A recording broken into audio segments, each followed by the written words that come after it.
નમસ્કાર વિદ્યાર્થી મિત્રો, આજે આપણે ભાગીદારી પેઢીના વાર્ષિક હિસાબો એ પ્રકરણ વિશે અભ્યાસ કરીશું. ધોરણ 11માં આપણે એક જ વ્યક્તિ દ્વારા ચલાવાતા એટલે કે વૈયક્તિક માલિકીના વાર્ષિક હિસાબો વિશે અભ્યાસ કર્યો. એમાં વાર્ષિક હિસાબોમાં ધોરણ 11માં વેપાર ખાતું, નફા નુકસાન ખાતું અને પાકું સરવૈયું એ ત્રણ વસ્તુઓ તૈયાર કરતા હતા. અહીંયા ધોરણ 12માં ભાગીદારી પેઢીના વાર્ષિક હિસાબો એટલે કે બે કે તેથી વધુ વ્યક્તિઓ દ્વારા ધંધો ચલાવાતો હોય અને એ બે વ્યક્તિઓ કે તેથી વધુ વ્યક્તિઓ દ્વારા ચલાવાતા ધંધાના વર્ષના અંતે જે વાર્ષિક હિસાબો તૈયાર કરવામાં આવે છે. તો એમાં પેઢીના ચોપડે વેપાર ખાતું, નફા નુકસાન ખાતું, નફા નુકસાન ફાળવણી ખાતું, ભાગીદારોના મૂડી ખાતા કે ભાગીદારોના ચાલુ ખાતા અને છેલ્લે પાકું સરવૈયું તૈયાર કરવામાં આવે છે.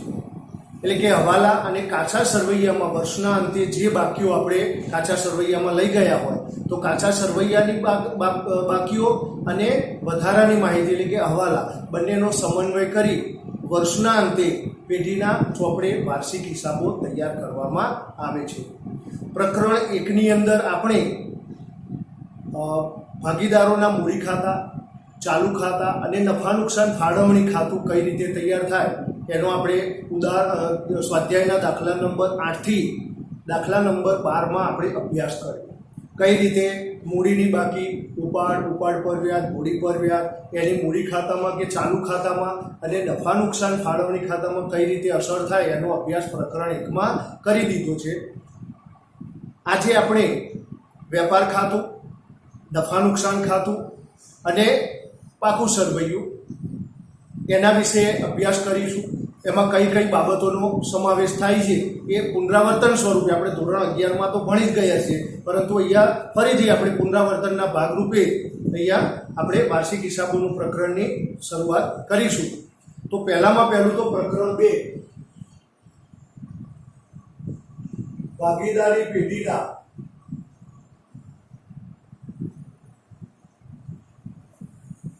વાર્ષિક હિસાબો. તો અહીંયા સૌથી પહેલું તો ભાગીદારી પેઢીના વાર્ષિક હિસાબો તૈયાર કરવાના હેતુઓ કયા? તો એમાં પહેલો હેતુ કાચો નફો કે કાચી ખોટ નક્કી કરવા. આ પહેલો મુદ્દો હેતુ. તો કાચી ખોટ કે કાચો નફો નક્કી કરવા માટે તો વેપાર ખાતું તૈયાર કરી એટલે કે માલની આવક અને જાવક દર્શાવી વેપાર ખાતા દ્વારા કાચો નફો કે કાચી ખોટ નક્કી કરવા માટે વાર્ષિક હિસાબો તૈયાર કરવામાં આવે છે. નંબર 2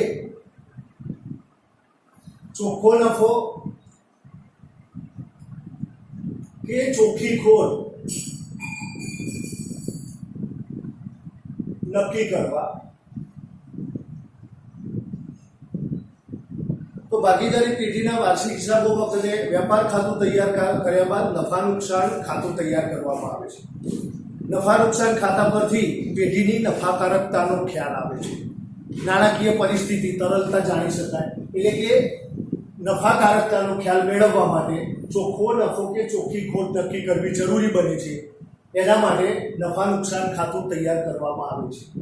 નંબર 3 વહેંચણી પાત્ર નફો કે વહેંચણી પાત્ર ખોટ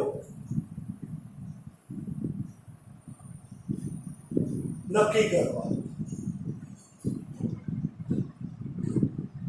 તો અહીંયા આપણે નફા નુકસાન ફાળવણી ખાતું એટલે કે નફા નુકસાન ખાતાનો જે ભાગ જે એના માટે તૈયાર કરવામાં આવે છે. નફા નુકસાન ફાળવણી ખાતું એટલે કે ભાગીદારી પેઢી સાથે જે વ્યવહારો કર્યા હોય એ વ્યવહારોની અસરના અંતે વહેંચણી પાત્ર નફો કે વહેંચણી પાત્ર ખોટ નક્કી કરી ભાગીદારોને વેચવા માટે નફા નુકસાન ફાળવણી ખાતું તૈયાર કરવામાં આવે છે.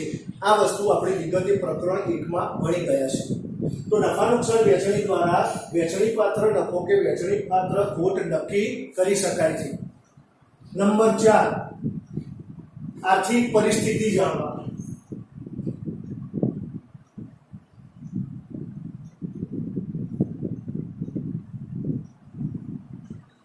તો પાકું સરવૈયું તૈયાર કરવામાં આવે છે. વાર્ષિક હિસાબોમાં વેપાર ખાતું, નફા નુકસાન ખાતું, નફા નુકસાન ફાળવણી ખાતું અને અંતે પત્રક એટલે કે મિલકત અને લેણા મૂડી દેવા એટલે ધંધાની પેઢીની આર્થિક પરિસ્થિતિનું ચિત્ર રજૂ કરી શકાય છે.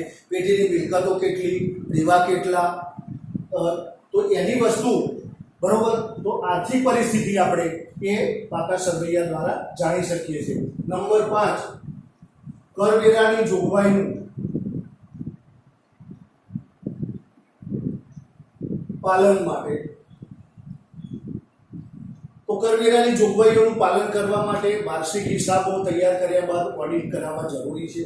એટલે કે કરવેરાની જોગવાઈ સરકારના નીતિ નિયમ ધારા ધોરણ પ્રમાણે કરવેરાની જોગવાઈ કરવા માટે પેઢીના વાર્ષિક હિસાબો તૈયાર કરવામાં આવે છે. તો આ ભાગીદારી પેઢીના વાર્ષિક હિસાબો તૈયાર કરવાના હેતુઓ વિશે આપણે આ માહિતી મેળવી. હવે પેઢીના ચોપડે કયા કયા ખાતા તૈયાર કરવામાં આવે છે તો એનું આપણે ચર્ચા કરીશું.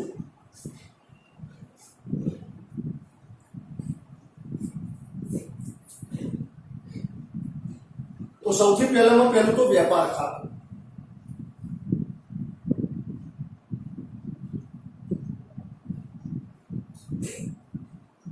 વેપાર ખાતાની અંદર માલની આવક અને જાવક, વેપાર ખાતાની ઉધાર બાજુ માલની આવક, જ્યારે જમા બાજુ માલની જાવક, ઉત્પાદનને લગતા, માલની ખરીદીને લગતા ખર્ચા, એ બધી વિગતો નોંધી જે ખાતું તૈયાર કરવામાં આવે છે તેને વેપાર ખાતું કહે છે. એટલે કે કાચો નફો અને કાચી ખોટ નક્કી કરવા માટે પેઢીના ચોપડે જે ખાતું તૈયાર કરવામાં આવે છે તેને વેપાર ખાતું કહે છે. એટલે કે માલની આવક અને જાવક, ઉત્પાદનને લગતા ખર્ચા, ખરીદીને લગતા ખર્ચા, વેચાણ, આખરનો સ્ટોક, આ વિગતો દર્શાવી કાચો નફો કે કાચી ખોટ નક્કી કરવા પેઢીના ચોપડે જે ખાતું તૈયાર કરવામાં આવે છે તેને વેપાર ખાતું કહેવામાં આવે છે.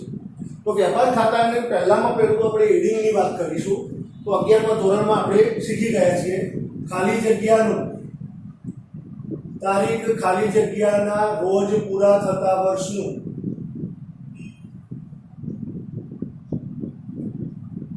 વેપાર ખાતું.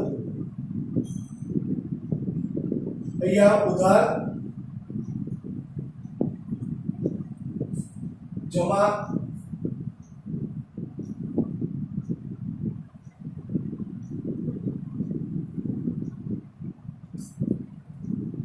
વિગત, રકમ રૂપિયા, વિગત, રકમ રૂપિયા. તો સૌથી પહેલું તો હેડિંગ. દાખલો ગણતી વખતે હેડિંગ લખવું ખૂબ જ જરૂરી છે. અહીંયા 11 માર્કનો દાખલો બોર્ડની અંદર પૂછાય, એમાં આ જે હેડિંગ લખવાની આપણે એક ટીક ગણાય છે. 4 ટીકે 1 માર્ક હોય તો વેપાર ખાતાની, નફા નુકસાનની, ફાળવણી ખાતાની ને સરવૈયાની કેટલી ટીકો થઈ? 4 ટીક થાય એટલે આપણે 1 માર્ક તો ખાલી હેડિંગ લખવાનો જ મળતો હોય છે. એટલે વિદ્યાર્થી મિત્રો પહેલું તો A અને B ની ભાગીદારી પેઢીનું તારીખ 31/3, અહીંયા નાણાકીય વર્ષ આપણે 1/4 થી 31/3 સ્વીકારેલું છે. એટલે 31/3 ના રોજ પૂરા થતા વર્ષનું વેપાર ખાતું, ત્યારબાદ ઉધાર અને જમા. હવે ઉધાર બાજુ ગયા વર્ષનો આખરનો સ્ટોક એ ચાલુ વર્ષે શરૂનો સ્ટોક, જેને ઇંગ્લિશમાં ઓપનિંગ સ્ટોક તરીકે ઓળખાય, પરંતુ એ શરૂનો સ્ટોક, ઉઘડતો સ્ટોક, બરોબર, ઉઘડતો સ્ટોક પણ શબ્દ પ્રયોજન કરી શકાય. તો શરૂનો સ્ટોક. હવે કાચા સરવૈયાની અંદર અમુક વખતે જ્યારે કાચું સરવૈયું તમને આપેલું હોય તો અહીંયા બાકીનું નામ, ઉધાર અને જમા, આ રીતે વિગત આપેલી હોય છે કાચા સરવૈયામાં. તો માલ સ્ટોક આવું લખેલું હોય પણ અહીંયા તારીખ લખી હોય કે 1/4, તો તમારે 1/4 લખ્યું હોય તો કયો સ્ટોક સમજવાનો? શરૂઆતનો સ્ટોક, આકાર લગાવીશું. પરંતુ 31/3 લખેલું હોય તો તો આખરનો સ્ટોક સમજાય. આની પછી વિગતે આપણે ચર્ચા આવવાના વખતે કરીએ છીએ. તો એ 1-4 લખેલું હોય તો એને શરૂનો સ્ટોક કહેવાય. માલની આવક એટલે ખરીદી પ્લસ ખરીદીના ખર્ચા બાદ ખરીદ પરત, ખરીદેલો માલ પરત કર્યો હોય તો એની વિગત, બાદ અન્ય રીતે માલની જાવક. હવે અન્ય રીતે માલની જાવક એ બાદ કરી અને જે રકમ વધે એ મૂકીશું. તો અહીં ખાસ ધ્યાન રાખીશું, ખરીદીની રકમમાંથી ખરીદ પરત બાદ કરવાનું, ત્યારબાદ ખરીદીને લગતા ખર્ચા હોય તો એમાં ઉમેરીશું. ખરીદ પરત બાદ કર્યું. અન્ય રીતે માલની જાવક, ધર્માદામાં માલ આપ્યો હોય, જાહેરાતમાં માલ આપ્યો હોય, ઉપાડથી માલ લઈ ગયા હોય, અંગત વપરાશ માટે લીધેલો હોય, બરોબર, અકસ્માતમાં નાશ પામેલ માલ, તો અહીંયા કોઈ પણ રીતે માલની જાવક થઈ હોય ખરીદીમાંથી બાદ કરીને દર્શાવીશું. ત્યારબાદ મજૂરી અને પગાર, ડેમરેજ એટલે વધારાનું નૂર કહેવાય, આવક માલ ગાડા ભાડું, રેલવે નૂર, રોયલ્ટી, જકાર, દરમાયો. તો આ બધી જે વિગતો છે કે માલની ખરીદીને લગતા જે ટોટલી ખર્ચા હોય એ બધા જ આપણે ઉધાર બાજુ દર્શાવીશું. ત્યારબાદ જમા બાજુ માલની જાવકો એટલે જાય તો જમા એટલે કે વેચાણ, બાદ વેચાણ પરત બાદ કરી અને અહીંયા રકમ લખીશું. ત્યારબાદ આખર સ્ટોક આવશે. માલનો આખર સ્ટોક પ્રશ્નાંતે જે વધ્યો હોય એની નોંધ આવશે. માલના ભંગારનું વેચાણ,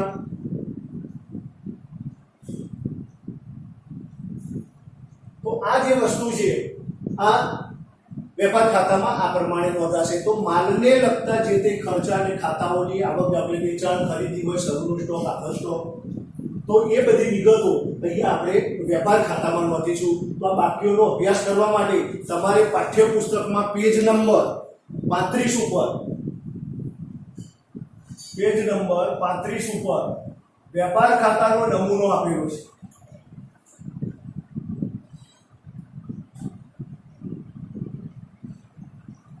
તો પેજ નંબર 35 ઉપર વેપાર ખાતાનો નમૂનો આપ્યો છે તે તમારા ચોપડામાં ઉતારી દેશો અને એ બાકીઓનો રોજ એક વખત જોવા અભ્યાસ કરવાનો. રોજ એક વખત જોઈ અને બાકી મૂકી દેવાની. ચોપડામાં વ્યવસ્થિત રીતે વેપાર ખાતાનું જે હેડિંગ અને આપેલું છે 35 નંબરના પેજ ઉપર, તો એ આપ એમાં ઉતારી દેશો. તો અહીંયા માલની આવક અને માલની જાવક તથા ખર્ચાઓ વધ્યા. હવે વેપાર ખાતું ક્લોઝ કરીએ છીએ. તો વેપાર ખાતું ક્લોઝ કરતા જો સરવાળો જમા બાજુ વધુ આવે, આ સરવાળો અહીંયા મૂકીશું. તફાવતની જે રકમ અહીંયા મળશે એટલે કે આ સરવાળામાંથી આ બાજુની રકમો બાદ કરતા જે તફાવતની રકમ મળશે તો એને કાચો નફો કહેવાય. નફા નુકસાન ખાતે લઈ ગયા.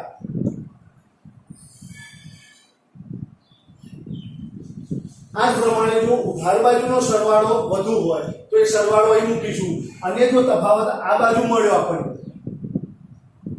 તો કાચી ખોટ નફા નુકસાન ખાતે લઈ ગયા. તો એ ખાસ ધ્યાન રાખીશું. આ વેપાર ખાતું તૈયાર કર્યા બાદ જો પરિણામ આવશે તો હવે પછી નફા નુકસાન ખાતું તૈયાર કરવાનું. તો આ બાજુનો તફાવત નફા નુકસાનની જમા બાજુ જશે અને જો તફાવત આ બાજુ આવ્યો હોય તો નફા નુકસાનની ઉધાર બાજુ મૂકવામાં આવશે. લખીશું વેપાર ખાતે કાચી ખોટ અથવા તો વેપાર ખાતે કાચો નફો લાવો. તો આ પ્રમાણે વેપાર ખાતાની બાકીઓનો અભ્યાસ કરશો. હવે આપણે નફા નુકસાન ખાતા વિશે ચર્ચા કરીશું. તો નફા નુકસાન ખાતું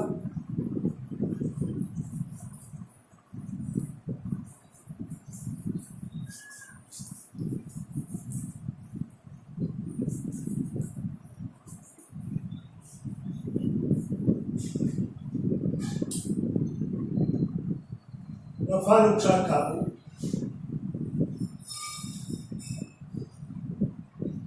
તો નફા નુકસાન ખાતાની ઉધાર બાજુ તો સૌથી પહેલું તો આપણે હેડિંગની એની વાત કરી લઈએ. ખાલી જગ્યાનું તારીખ ખાલી જગ્યાના રોજ પૂરા થતા વર્ષનું નફા નુકસાન ખાતું. એમાં પણ ઉધાર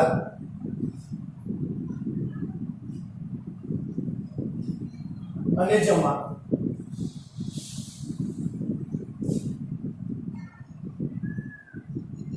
વિગત રકમ રૂપિયા વિગત રકમ રૂપિયા. હવે આપણે વેપાર ખાતું તૈયાર કર્યું, એમાં જો કાચો નફો વેપાર ખાતામાં કાચો નફો આ બાજુ આવેલો, તો આ બાકી ક્યાં જશે? નફા નુકસાનમાં જમા બાજુ. તો એ લખીશું વેપાર ખાતે કાચો નફો.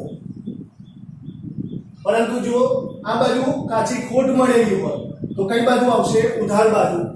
જો હોય તો બંને બાકી પૈકી એક જ હોઈ શકે, કાં તો કાચો નફો મળે કાં તો કાચી ખોટ મળે. તો ક્રોસ એન્ટ્રી આપણે કરીશું. અહીંયા લખીશું વેપાર ખાતે કાચી ખોટ. ત્યારબાદ વહીવટી ખર્ચા આવશે, ત્યારબાદ આવશે વેચાણ વિતરણ ખર્ચા,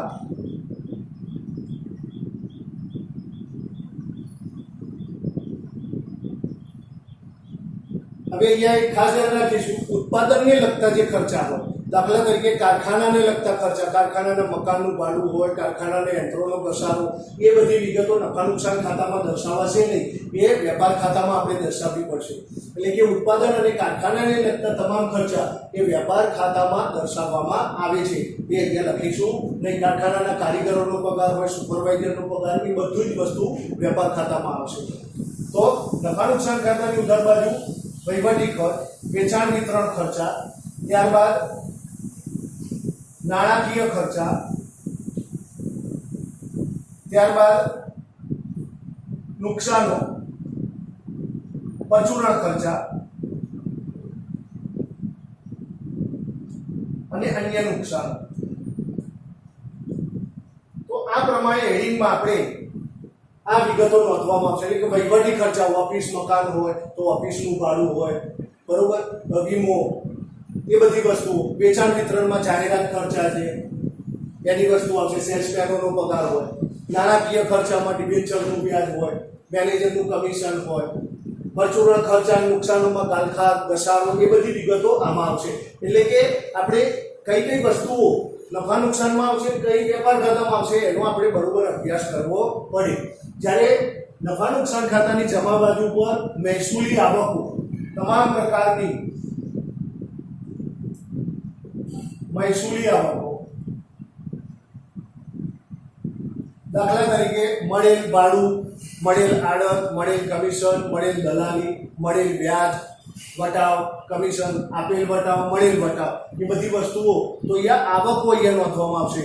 એ જ રીતે ભંગારનું વેચાણ, અહીં ખાસ ધ્યાન રાખજો, ખાલી ભંગારનું વેચાણ લખ્યું હોય તો નફા નુકસાનમાં લખીશું, પરંતુ માલના ભંગારનું વેચાણ લખ્યું હોય તો વેપાર ખાતામાં જમા બાજુ લખીશું. એ જ પ્રમાણે પસ્તીનું વેચાણ, પસ્તીનું વેચાણ કરતા જે આવક થાય એ પણ મહેસૂલી આવક થશે. ગાલખાત, પરત, તો એ આપણે આ ખાસ ધ્યાન રાખીશું. આના માટે નફા નુકસાન ખાતાનો જે નમૂનો છે એ પેજ નંબર 36 ઉપર, પેજ નંબર 36 ઉપર નફા નુકસાન ખાતાનો નમૂનો આપેલો છે, એનો તમે બરોબર અભ્યાસ કરશો. તો સૌથી પહેલામાં પહેલું તો હેડિંગ આવશે, ત્યારબાદ કાચી ખોટ જો હોય તો વહીવટી ખર્ચામાં પગાર, ભથ્થા, બોનસ, ભાડું, વીમા પ્રીમિયમ, કરવેરા, ટપાલ ખર્ચ, સ્ટેશનરી છપામણી, કાનૂની ખર્ચ, ઓડિટ ખર્ચ, વીજળી ખર્ચ, પ્રોવિડન્ટ ફંડમાં ફાળો, એ બધું વહીવટી ખર્ચમાં આવશે. વેચાણ વિતરણ ખર્ચમાં જાવક માલ ગાળા ભાડું, સેલ્સમેનનો પગાર, કમિશન, જાહેરાત ખર્ચ, આપેલ વટાવ, શોરૂમના ખર્ચા, વટાવ અનામત, વખાર ખર્ચા, પેકિંગ ખર્ચા. ત્યારબાદ નાણાકીય ખર્ચામાં ભાગીદારની લોનનું વ્યાજ, બેંક ઓવરડ્રાફ્ટનું વ્યાજ, લીધેલી લોનનું વ્યાજ, બેંક ચાર્જીસ, કમિશન, મેનેજરનું કમિશન. ત્યારબાદ અન્ય ખર્ચા અને નુકસાન એટલે કે પરચુરણ ખર્ચા અને નુકસાનોમાં ધર્માદા ખર્ચ, મિલકત પરનો ઘસારો. ત્યારબાદ ગાલખાતનો એક ફર્મો આપણે એને ખ્યાલ છે તો ગાલખાત એમાં બે ફોર્મેટ યાદ રાખીશું. ગાલખાત કાચા સરવૈયાની પ્લસ ગાલખાત હવાલાની પ્લસ ગાલખાત અનામત હવાલાની માઇનસ ગાલખાત અનામત કાચા સરવૈયાની અહીંયા બાદ કરીશું અને તફાવત શોધવાનો. અમુક વખતે અહીંયા માઇનસ જવાબ આવતો હોય છે તો ખાસ ધ્યાન રાખીશું. અહીંયા જો માઇનસ જવાબ આવશે તો આ બાજુ લખાતું નથી, પરંતુ લખીશું સામેની બાજુ લઈ ગયા, સામેની બાજુ લઈ ગયા. એ રીતે આ બાજુ લખીશું સામેથી લાવ્યા. તો જે માઇનસ રકમ છે અહીંયા નહીં લખાય, પરંતુ સામે લઈ જવામાં આવશે. આ એક ફોર્મેટ યાદ રાખીશું. એ પ્રમાણે આપેલ વટાવ, અહીંયા આપેલ વટાવ હોય તો આ બીજું ફોર્મેટ પણ તમે યાદ રાખશો. પ્લસ દેવાદાર વટાવ અનામત, વટાવ અનામત એટલે કે હવાલાની માઇનસ દેવાદાર વટાવ અનામત.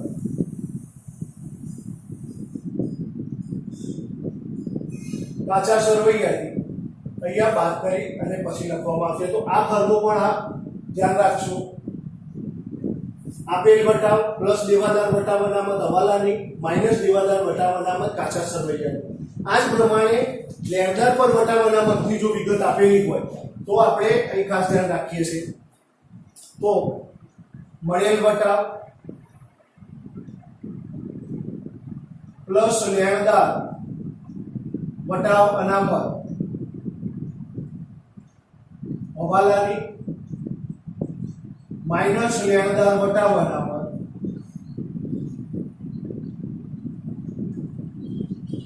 કાચા સરવૈયાની. તો આ વસ્તુ ત્રણ ફોર્મેટ આપણે યાદ રાખીશું.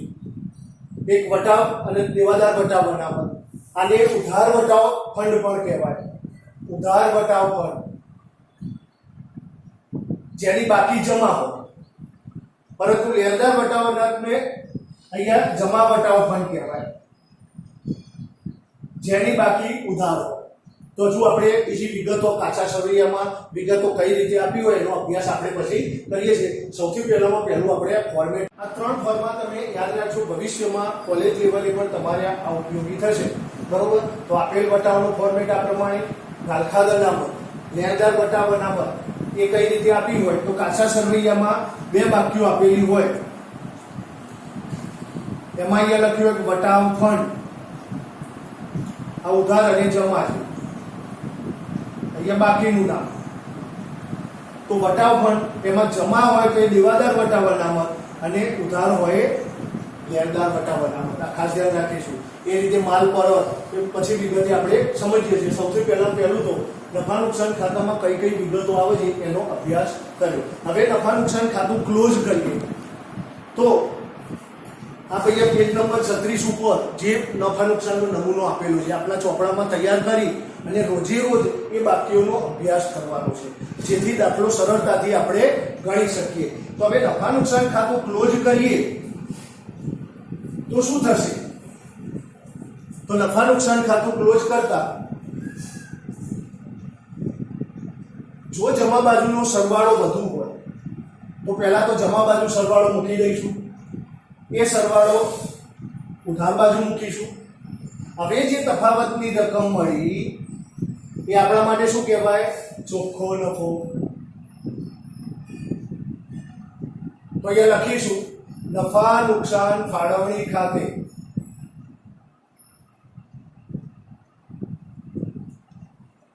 ચોખ્ખો નફો. તો આ જે ચોખ્ખો નફો મળ્યો એ આપણે ક્યાં લઈ જઈશું? નફા નુકસાન ફાળવણી ખાતે. એટલે કે નફા નુકસાન ફાળવણી ખાતા, અહીંયા તફાવત ઉધાર બાજુ આવ્યો તો નફા નુકસાન ફાળવણી ખાતાની જમા બાજુ લખીશું નફા નુકસાન ખાતે ચોખ્ખો નફો. નથી એટલે ઉધાર બાજુ સરવાળો વધુ આવ્યો તો તો એ સરવાળો જમા બાજુ મૂકીશું. તફાવત આપણને મળ્યો જમા બાજુ, બરોબર. ઉધાર બાજુની રકમોનો સરવાળામાંથી જમા બાજુની રકમોનો સરવાળો બાદ કરીશું. તફાવત જે મળ્યો તો એ લખીશું નફા નુકસાન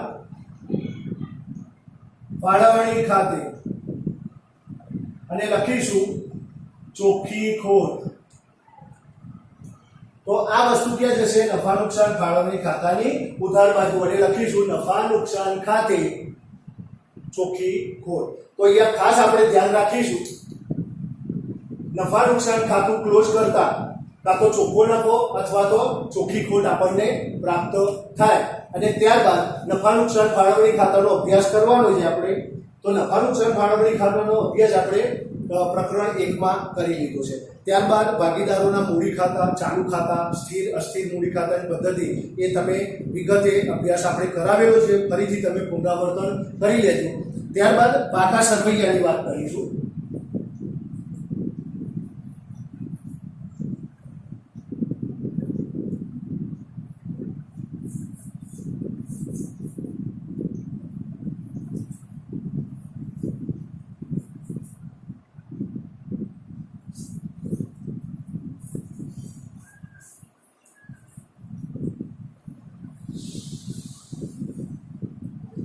તો પાકું સરવૈયું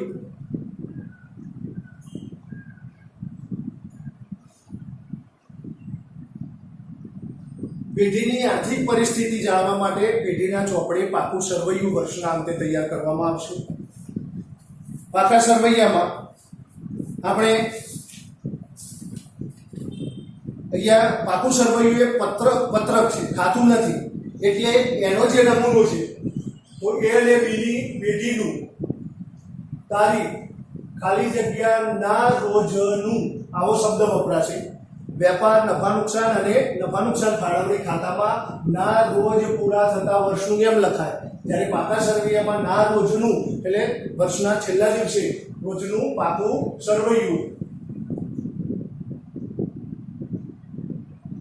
એમાં ઉધાર જમા બાજુ બાકી ન હોય, પરંતુ અહીંયા ડાબી બાજુને મૂડી દેવા બાજુ કહેવાય અથવા તો જવાબદારીઓ.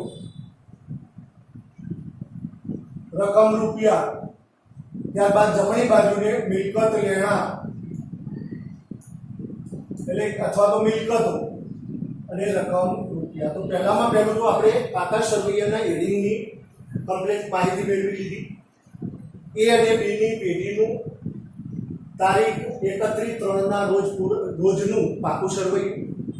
મૂડી દેવા રકમ રૂપિયા, મિલકત લેણા રકમ રૂપિયા. પેજ નંબર 40 ઉપર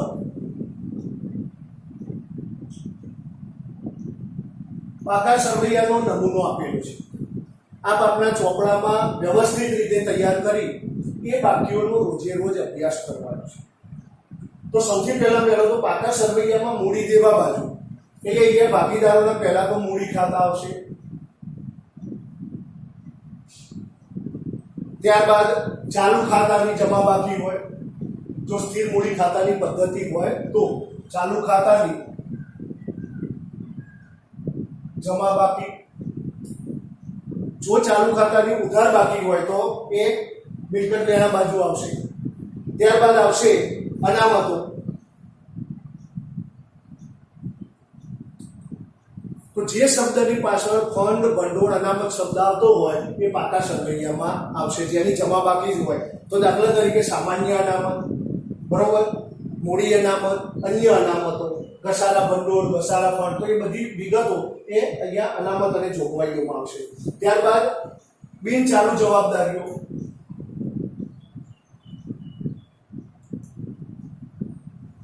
બિન ચાલુ જવાબદારીઓ એટલે લાંબા ગાળાના દેવાની વાત આવશે. દાખલા કે બેંક પાસેથી લીધેલ લોન હોય, બરોબર, ડિબેન્ચર, અન્ય નાણાકીય સંસ્થાઓની લોન, મિત્ર પાસેથી લોન, ભાગીદારની લોન, તો એ બિન ચાલુ જવાબદારીઓમાં આવશે. જ્યારે ચાલુ જવાબદારીઓમાં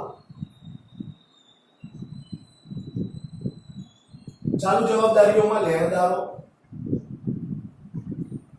ત્યારબાદ પ્રોવિડન્ટ ફંડ એટલે કે કામદારોના બચત ખાતા, બેંક ઓવરડ્રાફ્ટ, દેવી હુંડી, ચૂકવવાના બાકી ખર્ચા, અગાઉથી મળેલ આવકો, કરવેરાની જોગવાઈ, ભાગીદારની લોનનું બાકી વ્યાજ, આ બધી ચાલુ જવાબદારીઓ આ બાજુ આવશે. હવે મિલકત લેણા બાજુ જોઈશું તો બિન ચાલુ મિલકતો. બિન ચાલુ મિલકતો એમાં પહેલામાં પહેલી તો કાયમી મિલકતો. બિન ચાલુ મિલકતોમાં કાયમી મિલકતો બે પ્રકારની. પહેલી આવશે દ્રશ્યો. દ્રશ્ય મિલકતોમાં જમીન, મકાન, યંત્રો, પટ્ટે રાખેલ મિલકત, ફ્રીહોલ્ડ મિલકતો, વાહનો, યંત્રો, ફર્નિચર, ફિટિંગ્સ, એ બધી દ્રશ્ય મિલકતો આવશે. અદ્રશ્ય મિલકતમાં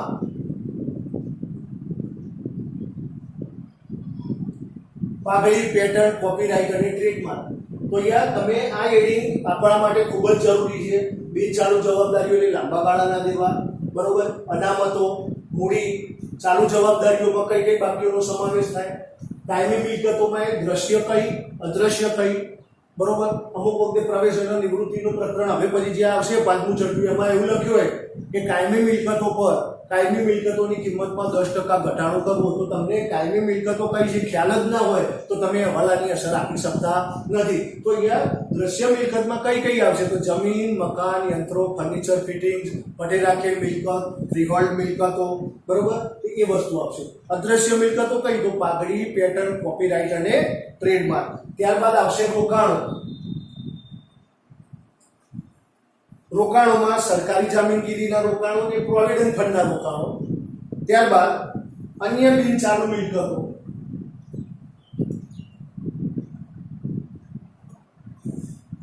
એમાં નહીં માંડી વાળે ડિબેન્ચર બતાવ હોય, જાહેરાત ઉપલબ્ધ ખાતું, પ્રસારિત મહેસૂલી ખર્ચા, જેને અવાસ્તવિક મિલકત તરીકે ઓળખવામાં આવે છે, એને અન્ય બિન ચાલુ મિલકત તરીકે ઓળખાય. અને ત્યારબાદ આવશે ચાલુ મિલકતો. ચાલુ મિલકતોમાં વિદ્યાર્થી મિત્રો આપણા માટે પાકું સરવૈયું અને એના હેડિંગ ખૂબ જ જરૂરી છે. ભાગ 2 ની અંદર હિસાબી ગુણોત્તરોનું પ્રકરણ આવશે. એમાં ગુણોત્તરો શોધવાના, દાખલા તરીકે ચાલુ ગુણોત્તર શોધવાનો છે તો ચાલુ મિલકતો ભાગ્યા ચાલુ જવાબદારી અથવા ચાલુ દેવા. તો તમને જો ચાલુ મિલકતોના હેડિંગ કઈ કઈ મિલકતો હવે ખ્યાલ નહીં હોય તો તમે ગુણોત્તર ગણી શકતા નથી. તો આપણે 2 કે 3 માર્કના દાખલાને માર્ક આપણા જતા રહે.